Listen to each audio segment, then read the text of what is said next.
তো বন্ধুরা, আজকে নিয়ে চলে এলাম আমাদের পশ্চিমবঙ্গের সবচাইতে গুরুত্বপূর্ণ এবং সৌন্দর্যপূর্ণ ট্যুরিস্ট ডিস্ট্রিক্ট, সেটা হলো দার্জিলিং। আর এখানে সারা বিশ্ব থেকে মানুষ ঘুরতে আসে এখানকার নাজারা দেখতে। এত সুন্দর জায়গা, যেটা না দেখলে বোঝা যায় না। এখানকার প্রাকৃতিক সৌন্দর্য এতটাই সৌন্দর্য যে দেখে চোখ ফেরানো যায় না।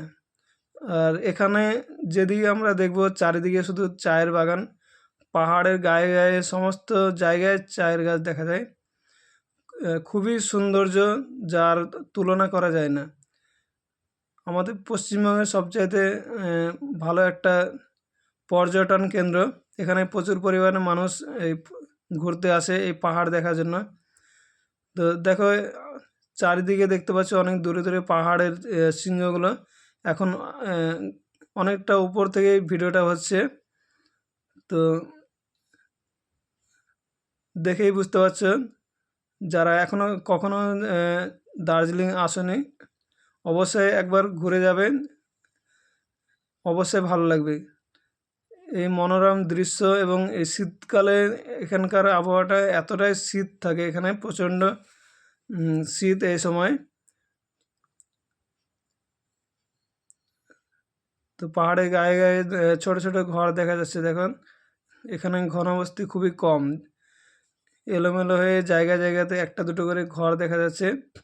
আর অবশ্যই এগুলো সিটির আউটসাইড এরিয়া। যখন আমরা সিটির মধ্যে যাব, সেখানে অবশ্যই ভালো সিটি আছে, কিন্তু এইগুলো রাস্তার উপরে একটা দুটো করে ঘর দেখা যাচ্ছে। তো খুব সুন্দর এই দার্জিলিং ডিস্ট্রিক্ট। এখানকার সবচাইতে বড় শিল্প হলো পর্যটন শিল্প।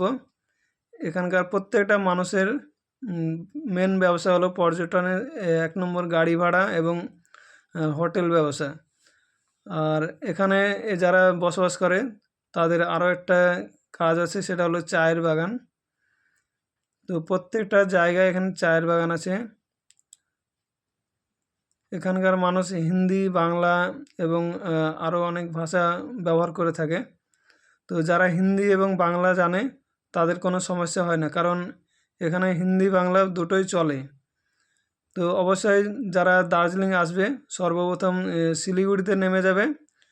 শিলিগুড়ি থেকে অন্য ছোট গাড়ি ধরে সোজা দার্জিলিং চলে আসতে পারবে। শিলিগুড়ি থেকে মোটামুটি 150 টাকা ভাড়া নেবে দার্জিলিংয়ের জন্য। তো অবশ্যই সবাইকে বলছি, যারা এখনও দার্জিলিং কখনো যাওনি, প্রত্যেকে চেষ্টা করবে দার্জিলিং ঘুরতে আসার। খুবই অতুলনীয় জায়গা, যার কোনো তুলনা হয় না। এতটাই সৌন্দর্য, দেখলে অবশ্যই মুগ্ধ হয়ে যাবেন। আর যে ঘুরতে যাওয়ার আনন্দটা এখানে গেলেই বোঝা যায়। মনে হবে না যে আমরা টাকা পয়সা খরচা করে এখানে এসেছি। সমস্ত মানে শরীরের ক্লান্তি, মনের ক্লান্তি সব দূর হয়ে যায় এখানে দৃশ্যগুলো দেখলে। তো সবাইকে বলবো অবশ্যই দার্জিলিং ঘুরে যাবে। আর এই ভিডিওটা যতটুকু করেছি চেষ্টা করলাম তোমাদেরকে তুলে ধরার। তো অবশ্যই ভিডিওটা কেমন হয়েছে সবাই কমেন্টের মাধ্যমে জানাবে।